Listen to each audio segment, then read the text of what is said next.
Nandito tayo ngayon sa Baywalk ng bayan ng Bulalakaw at ito pong nakikita nyo, ito po yung malawak na space dito po sa tabing playa ng bayan ng Bulalakaw, pero sa ngayon hindi pa po ito tapos dahil patuloy pa rin po ito na inaayos. So yun pong mga may kabahayan na yun, nandun po yung malaking simbahan, ang munisipyo, may mga malaking building na yun, yun po mismo yung pinakabayan ng bayan ng Bulalakaw. So paikot po tayo. Ayun na naman yung mga kabayan. Ito po yung Rizal. At kung mapapansin nyo, mayroon pong dalawang malaking barkong bahay dito sa tapat ng Baywalk ng bayan ng Bulalakaw. At ito naman po ang malaking covered court dito po sa Baywalk. At ayun naman, yun po yung health center ng Barangay Poblasyon. At kung dito naman, yun po yung fishport. So malakas lang yung alon ngayon dahil sa bagyong Enteng. Pero kapag kalmada po ang dagat ay napakaganda po sa lugar po na yan. Napakalawak po ng lugar na ito. At kung mapapansin nyo, inakyat na yung speedboat dahil nga po sa bagyong si Enteng. So tayo, ang ating pakay sa araw po na ito ay para may pakita sa inyo ang bagong gawa na barkong bahay. At yan po yung aming pupuntahan ngayon ni Ayon. Kaya samahan nyo po kami.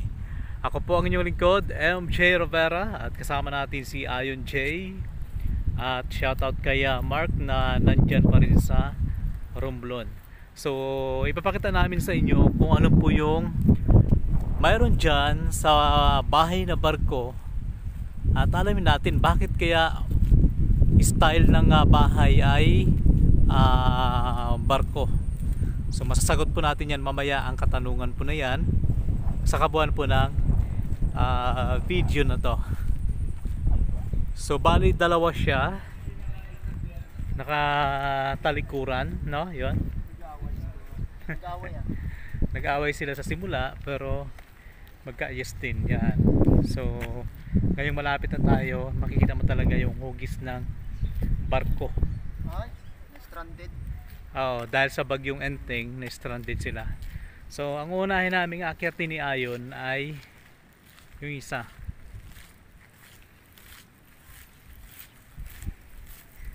Inulit natin ito po ay matatagpuan dito po sa bayan po ng Bulalakaw Oriental, Mindoro. Sa taas naman, nandiyan po yung tourism building. Ayun ayan. So mura lang po mag overnight dyan.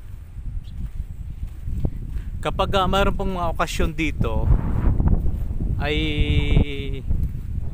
marami pong mga talipapa o tindahan to dito. At dito din nagsasagawa ng iba't ibang mga program.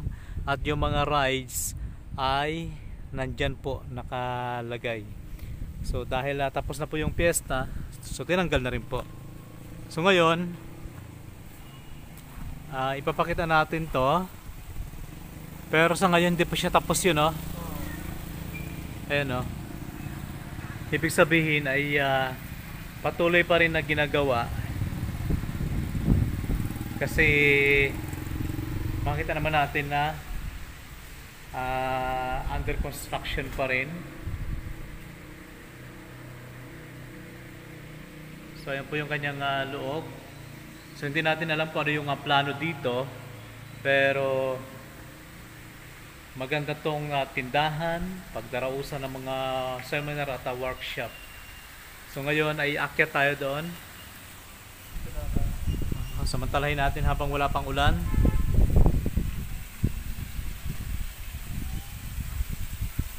O diba? Sa likod dito may falls. May nakatagong falls sa likod. So nandun na si Ayon sa taas. Ayan, nagbabadya na naman yung ulan.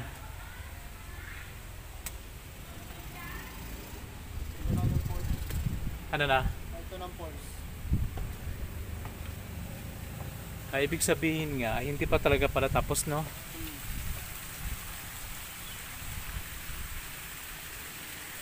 So ayan yung falls. Pwede rin nga maging attraction to dito kahit maliit lang na falls, no? Oo.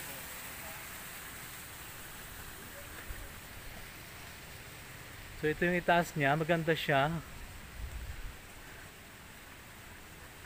Ayan yung hotel na sinasabi natin, tourism building. Ayun yung pinakaitaas niya. Pag dito ka, kitang-kita mo talaga yung dagat.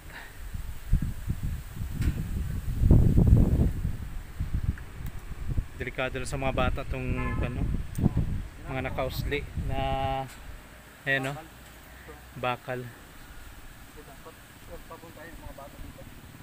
So ito-try din namin na ayon mamaya na umakyat dyan sa itaas. Pero yun dahil umulan. Wala na.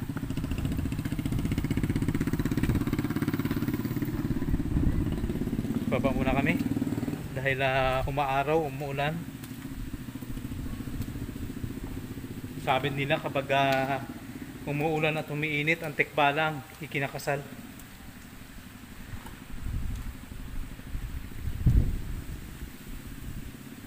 Hindi pa siya totally tapos. Kumbaga ginagawa pa rin. So dito I think ito ay magkabila ang CR. Nako, tuko. Yan, ang paborito mo yun, oh. Pupunta sana ako dyan, eh. So, doon may CR pa rin. So, ito na yung pinaka-style niya, yung barko. Ayan, oh. Pero ang tibay nito, no? Ang lalaki ng mga haligi. Umulan pa rin ba? Hindi ka naman makakakit dyan. Kasi walang hagdan papunta doon sa taas. So, ibig sabihin yung hagdan din sa loob. Walang hagdan doon sa loob. Doon. Ewan niya kung saan nakakit eh. Ay, meron doon, no?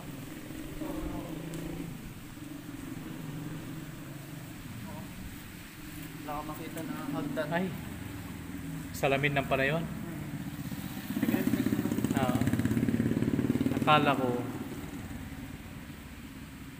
Akala ko may hagdan dyan. So ibig sabihin baka yung magiging hagdan nito ay dun galing.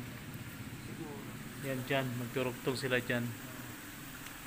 So doon kami galing kanina. Pero pag tag-init na maganda to. Nung nakaraan kasing piyesta, maganda dito.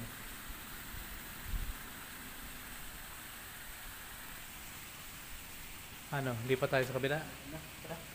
Lipat kami sa kabila. Ano na kasi, baka mapuno na to maglubog. Oo. Baka mapuno ng tubig, maglubog. Kaso butas. Oo.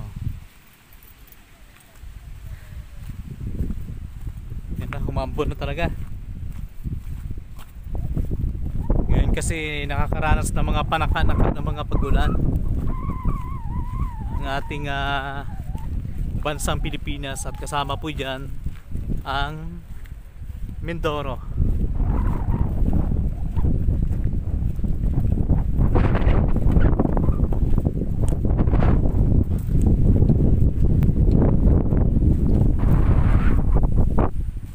So dito ganun din.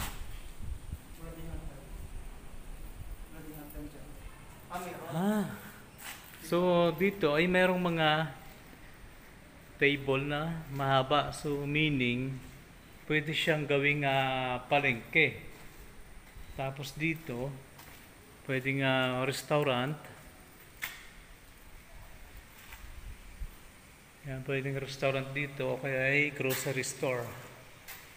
Awan na kung ano pang plano dito ng lokal na pamahalaan. So nakakandado siya dahil mayroong mga gamit din sa loob. Sabihin dito pwede magtinda ng isda, karne. Pwedeng gawing maliit na palengke. At saka dito yon may parang plano ulit. Oh, yan o. Layout na. May bagong layout. So ibig sabihin may plano sila dito na magtayo ng another building. Barko yan. Another building na barko. So dyan naman merong balite at may bunga. O ano? Ano, anong prutas kaya?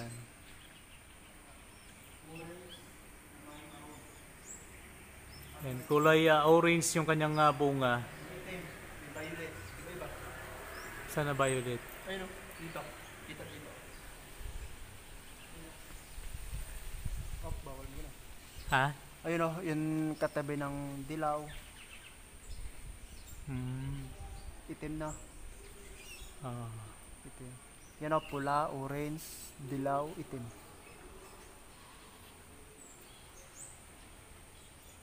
Tabi-tabi po. Balete.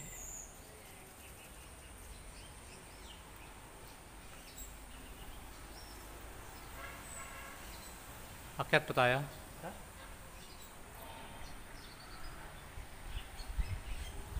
Sige. O maya na, umuulan pa. Kaya na ba?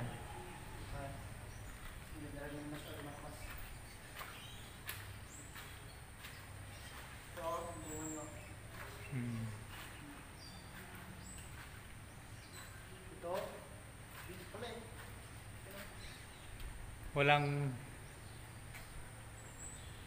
Wala ko patak na eh. parang may nakikita akong kakaibang nilalang. Bibili mo lang yun. So ngayon akyat din tayo.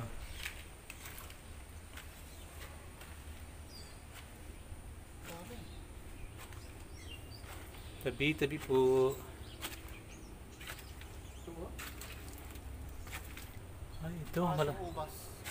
malapitan talaga. Ito, para siyang ubas mo yun o. Ito, yan. Ano sabi ko sa inyo? Pula. Oo. Parang sarap kainin. Para siyang ubas Kain yun. ka ito. Kasi hindi piling kaya rin yata. Lasa yun. Oo.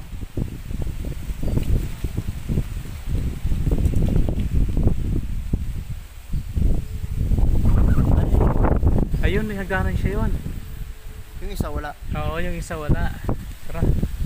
Pasok tayo dun sa taas. Akyat pala tayo. Pwede pala.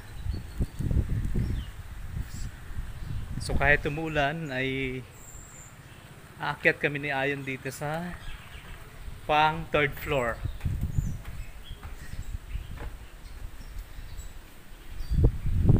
Wow. Wow. Fantastic. Diba? Ganda no? Ayan, pag dito ka kitang-kita mo na talaga yung overview ng Bulalakaw, ng bayan ng Bulalakaw. Ayan o. So yan. Mas mataas na tayo ngayon sa prutas, sa punong kahoy. So nandito na tayo ngayon sa third floor. Ayun yung dagat, nakasalukuyang malakas ang alon. Yun po yung mismong bayan ng Bulalakaw. Doon tayo galing kanina sa kabila.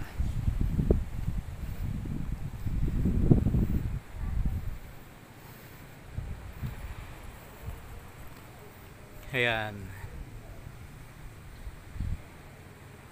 So shout out kay Mama Juanti, kay Mama Masilia, kay Mary Rose Satunghari, sa Sheila Sarsari Vlog, kay Sheila, kay Bert, kay Justine.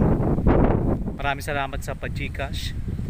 At kay Cyril, kay Mark, kay LA Tenorio, nasabi niya ay always siyang nanonood. At sa ating Ayan. konsyahal, Mag-comment ng ka nga kung nanonood ka talaga. bayan. At sa At- ating konsyahal ng bayan, Oo. At sa mga Sangguniang Bayan members na lagi po nga nakaantabay sa Mindoro Viners TV YouTube channel, maraming salamat sa inyong walang sawang pag-suporta. Ayan. dito malamig. Ano na? Sa part na to malamig at medyo matigas. Siguro may bakal dyan. Nadidetect ko.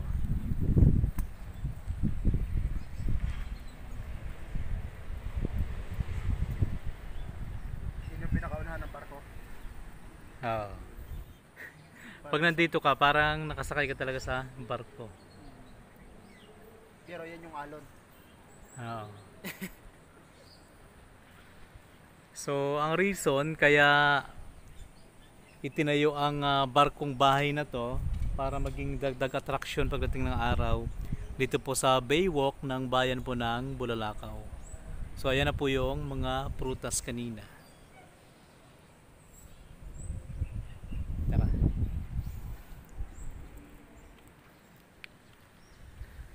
Dito mag-picture.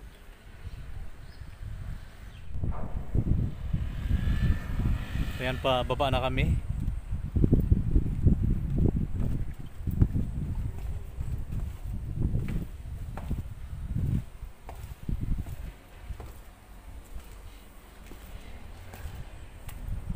Pag matapos to, mas maganda to pag matapos. Comment po kayo ha kung ano pong kahoy to at kung ito ba ay kinakain yung bunga or hindi.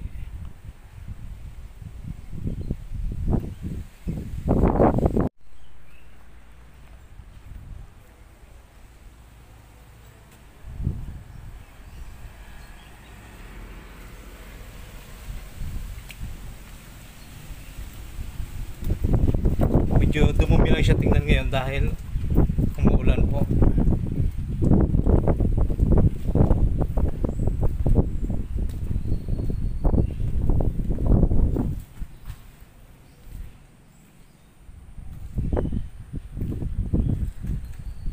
So ayun po, maraming salamat sa pagsama niyo po sa amin at sa mga bago pa lamang dito po sa ating YouTube channel. Huwag niyo po kalimutang mag-subscribe at pakipindot na rin po ng bell button para lagi po kayong updated sa mga kakaibang video na atin pong ina-upload bawat araw. So muli maraming salamat and God bless. bye bye guys!